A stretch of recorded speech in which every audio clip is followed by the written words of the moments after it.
had it originally intended to be a string of Metal Gear Solid, or in general bad guys, turned into Metal Gear Solid 1 bad guys and Revolver Ocelot. Which is, well, you know, he's in this game too, but this is before he starts to side with, and get the, you know, the whole entire storyline on his part. For those of you who finished the game, you've seen what's going on between him and Miller. But in any case, since I've last been on, my kitty's over there, I had to check on him. I've died twice. I think the kill count is up to 63 now. I progressed the storyline doing one main mission, just the really minor mission, and then I tried to farm back at the Afghanistan main base camp, and I died both places, so that's why I died. In any case, I will redo the canister mission, but I got to a point where if you see with mission list, because you know we're in chapter 2, main missions are the yellow ones, the silver ones are redos. The previous missions, this is extraordinary, that film mission. I'm stuck because I can't progress the storyline, and I didn't want to do too much that I couldn't redo, and this is one of those I could redo. So for those of you who haven't seen this one, I will redo this just right about now. Hopefully I do not die unceremoniously again. It's happened. I think this is pretty much same things I need. Heavy armor, right? I'm not really gonna do this quiet, so I'm gonna go in guns blazing. Maybe I should take in the machine gun. Hold on. Primary mission, weapons. Oh.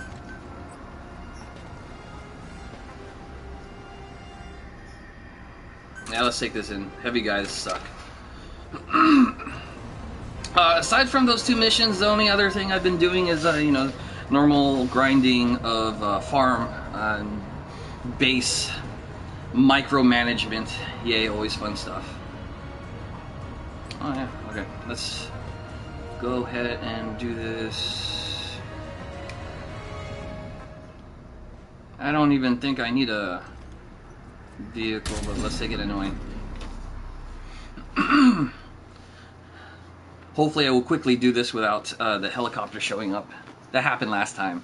I took too long because I didn't take a vehicle and I had to run over. That wasn't fun. So remember, with the heavy infantry, I mean, you can have Quiet use her Wicked Butterfly, but it will take 2 shots at the very minimum, because you got to pop the helmet off and then you have to shoot him in the head again. Let's not do that. Let's just go with the 50 cal. Hopefully it should take care of it in 1 shot. As for the reason for not streaming the last couple days, I've been kind of busy. A couple family things came up, close friend things came up. I needed to take care of and be there for them, so that's why I wasn't on. Our only clue is the garbled photograph the informant tried to send us before the end. We're working on analyzing the data. There's no time to wait. A KGB Spetsnaz squad is after the target as well. Boss, go to Spookmate Keep and use the VI to lead you to where the film canister is hidden. Yeah, that's completely useless. Retrieve the target before the enemy does.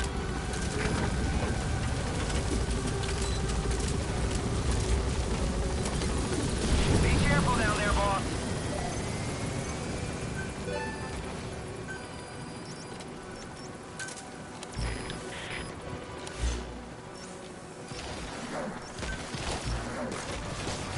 I could run this.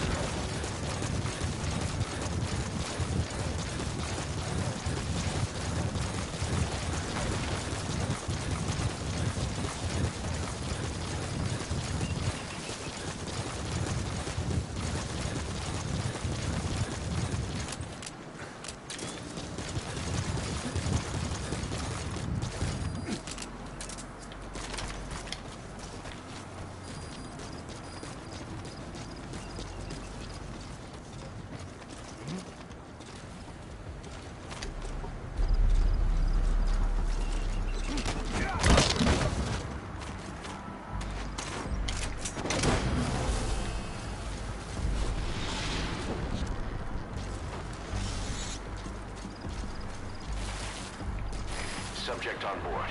Leave the rest to us.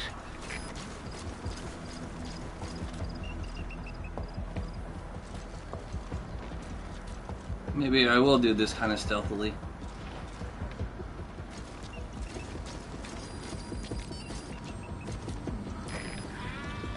Fire at will.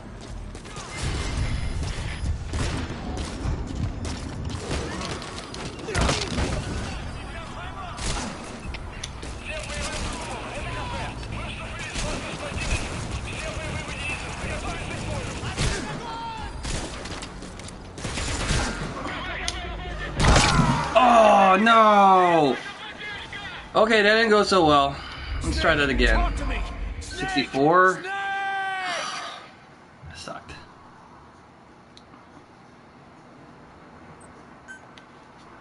Boss, go to Spook May Keep and use the VI to lead you to where the film canister is hidden. It is paramount you retrieve the target before the enemy does. Cover me.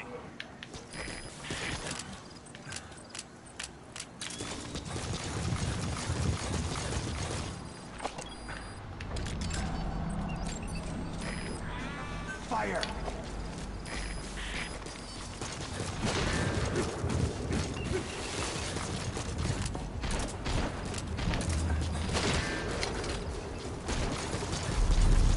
No, that 50 cal will do it.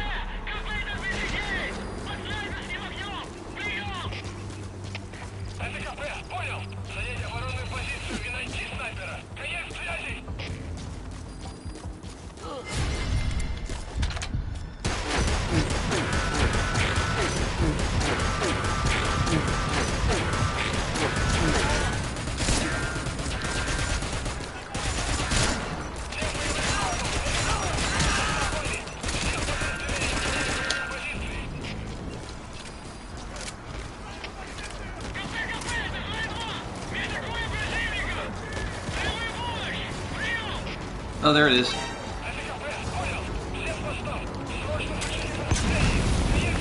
Completed your objective.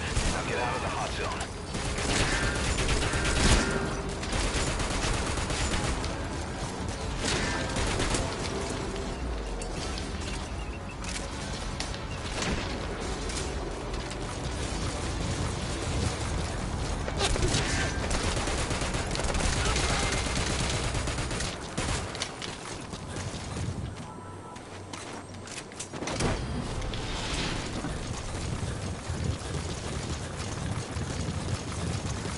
There's a helicopter. Roger.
Yeah, I got it! Okay. Add one. My dad died in that other one. I didn't go in guns blazing hot enough. Okay. That was it. That was a really dinky mission. Maybe a lifesaver.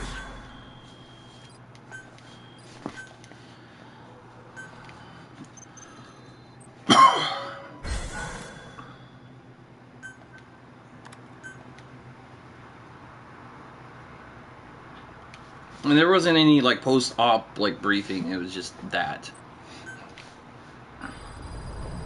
All right, let's story time this a bit. We finished decoding the informant's report.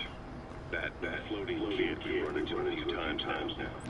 Looks like he was a test subject in clinical experiments. The Soviets called him the Third Boy. The Third Boy was brought to a lab on the outskirts of Moscow from Czechoslovakia, after which he was due to be sent to a research center in Leningrad, then Siberia, and finally an academic town in Novosibirsk. It doesn't appear that the researchers witnessed the talents we've seen from him, but nevertheless he was quite the popular subject. His latent cognitive abilities suddenly awoke en route to Moscow. According to the report, the boy was easily influenced by other individuals' biofields, evil thoughts in particular. They affected his mind like a virus. Extreme anger or resentment, motives for revenge, in other words. Now, during the transport flight to Moscow, the boy was exposed to a powerful mental energy field coming from a certain individual. Ever since, being conscious of his powers, he's become a sort of energy generator. What's unique about him is the way his acute telepathic abilities get taken over by another person's will. The boy began to physically parasitize individuals experiencing extreme anger and codify the host's desires. This includes amplifying the host's natural strengths. Or, in accordance with the host's desires, he can also implant program code in another individual, making them a puppet, essentially. Human neural synapses transmit weak electrical currents between neurons. These electrical currents, though at a level difficult to observe, warp the magnetic field outside the body. The Third Boy is able to pick up these weak fluctuations. Contrary to psychotronics, which involves controlling the human mind, his abilities as a receptor are too high. The emotions he picks up from another individual are amplified and unleashed into his body as they recur in his brain. They turn into microwaves, which then affect the physical world, triggering paranormal phenomena like the spontaneous combustion of organic matter or psychokinesis, moving an object without touching it. There's one other thing. While he's parasitizing a host, the boy's ego gets shut away, allowing the will of the host to take control of his powers, like some annoying static drowning out your own voice. That means he isn't responsible for what's been happening. Somebody's extreme anger has manifested through the Third Boy's powers in ways none of us could have predicted, which would mean this was going on somewhere around us. Looking back on it, a lot of things make sense now. The man on fire, Sahelanthropus, they both came to life thanks to the Third Boy's powers. Everything has been happening through him as a catalyst. We first saw him in the hospital on Cyprus. The boy parasitizing the man on fire's desire for revenge gave him his new abilities in return. He next appeared at the Hamid Fighter's Fort where the honeybee was hidden. There, the boy parasitized Skullface's vengeful mind. He controlled Sahelanthropus, making it do whatever Skullface wanted. Same goes for when we extracted Emmerich onto the chopper. When he appeared at the Devil's House in Central Africa, Skullface's will controlled the man on fire via the Third Boy's powers. Everything is clear up to this point. But even the informant couldn't pinpoint who the host was in the cave within Serac power plant. Sahelanthropus suddenly became active, then crushed not only the man on fire, but Skullface as well. Surely neither of them could have been the host. Who else was at that location and bore anger more extreme than either of them? Whose will was controlling Sahelanthropus? According to the report, emotions transmitted in children's brains affect the surrounding magnetic field more strongly. Cerebral nerves are covered with insulation called myelin sheaths to increase impulse speed. The reason for this leakage has to do with the fact that children's myelin sheaths are still developing. So, how many children